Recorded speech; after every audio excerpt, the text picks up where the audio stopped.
This horse is named Sophie. She's a 3-year-old Belgian cross. She's not too sure about the human. She hasn't been around them much, or if she has, she hasn't had good experiences with them. So what we're going to do is attach a lead rope to her. Already have a halter to her, and we're going to allow her to get more comfortable with humans being closer to her, and also eventually see about accepting her feet being handled, because she is in need of a trim. Don't know if she's ever been trimmed before, or if she has, maybe she's had bad experiences with it. In any case, I'm going to go get a stick and string.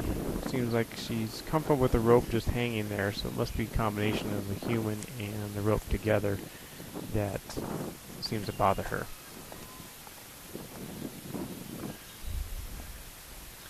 I'm going to start using the string and the stick just be an extension of my arm, just trying to let her realize I can pet her, touch her. I'm also going to have her hips move, trying to disengage them so she doesn't feel the need to maybe jump up on me if we get too close to her later on. I want her to be more soft, flexible, where she can bend at the rib cage. She banged into the barn, so just want to make sure it didn't affect the camera. Now what I'm doing is going to just keep moving the string and stick back and forth, slapping the ground. She'll get a little nervous, excited, wondering what to do. She's affected by the noise. I'm going to not really look at her, just let her realize that it's just the noise, just something going on, and we're not expecting anything from her just from these movements and sounds. As she starts to calm down, I'll then ease up on the stick. But in the meantime, what will happen, she'll keep trying to run around. She'll run through it, and just bring her back into position. So back in the view of the camera.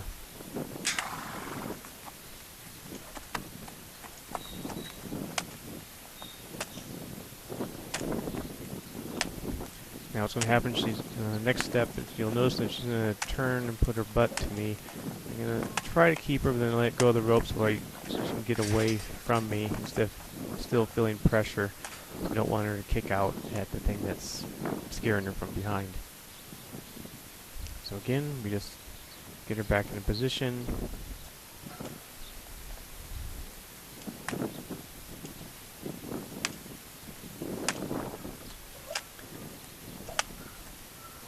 A few more times, you'll notice that the rope is actually going to get caught around behind her neck, so we're going to just keep trying to get it over.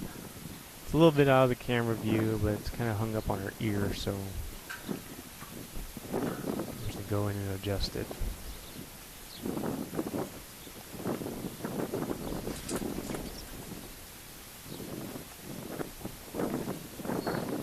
Rubbing her, petting her with the stick. Again, just using an extension of my arm, let her realize that these things can just scratch, and give her good petting. Touching the front of her chest, touch her legs, touch her belly, touch behind her. Again, I'm trying to have her move, disengage her hips.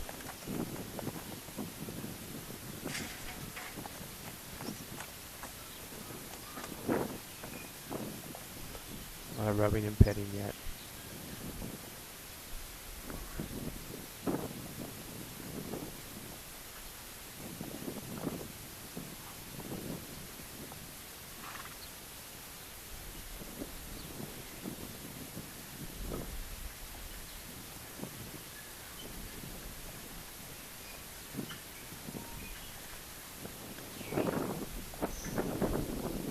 Just petting her back, petting her rump, getting grip underneath, petting her there. She really doesn't seem to be too bothered. It seems to be just the idea of someone coming up close to her and doing something. She must have learned that once she's under control of a halter and lead that she can't really get away. And so her main thing is just always to try to avoid being caught in the first place.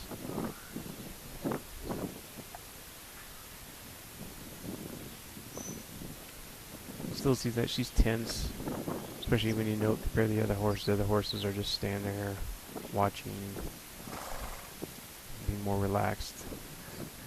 She's ready to bolt in a moment's notice if the need shall arise with her. And let her know, get used to the ropes, moving around her.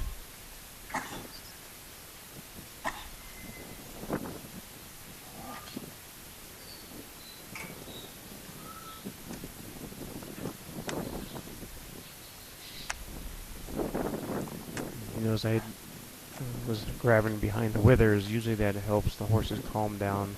Also it works as a biofeedback. If the horse starts to move and your eyes aren't really on them, you can feel right away what they're going to do, so you can move out of the way.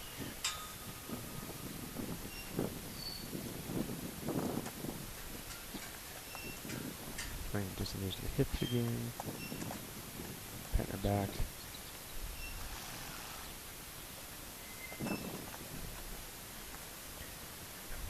Actually, look at the camera and see if there's enough light, because this was actually happening around dusk. And want to make sure the total of a half hour I was going to spend with her to get a feel for if we could, after a couple hours of lessons, she will then start accepting feet being handled, so we can get her feet trimmed.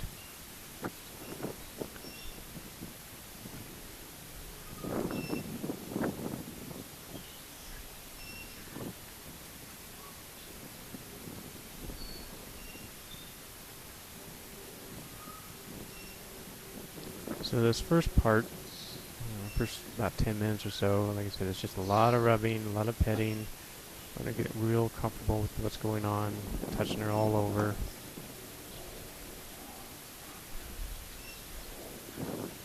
Because when the farrier is going to be there, they're going to be up more close, and sometimes their elbow will bump into them, or a tool, or something like that. So you got to make sure all these different objects, feelings of different things, don't really surprise her and make her jump out of her skin.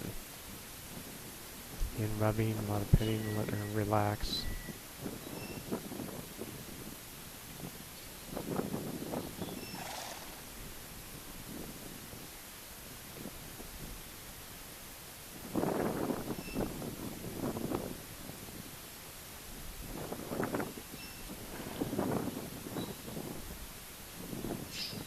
Sort of go in between her legs, letting the string from the stick start to get down lower, touching down at the hocks, the fetlocks area, the pasterns, everything in the lower part of the leg, also underneath her belly, and showing a little jump again, because that was a little tap underneath the belly with the stick.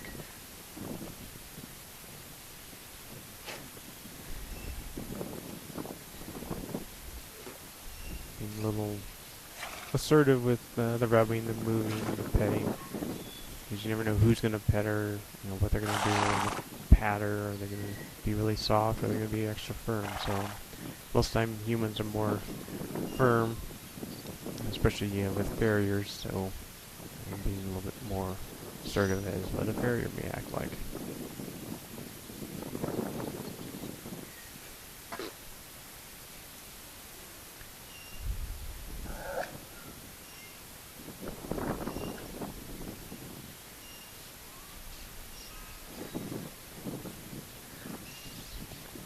Trying to teach her to go in, release from pressure, have her lead a little bit better. And start using the whole rope thrown over. I get a bigger object, and she starts feeling comfortable with that. Again, similar steps of what happened earlier. Let her just move around, just keep rubbing her, put the rope over, pull it back across, let it snap around, let it tap it on the other side. And then we'll go on to the next part. And see the next video.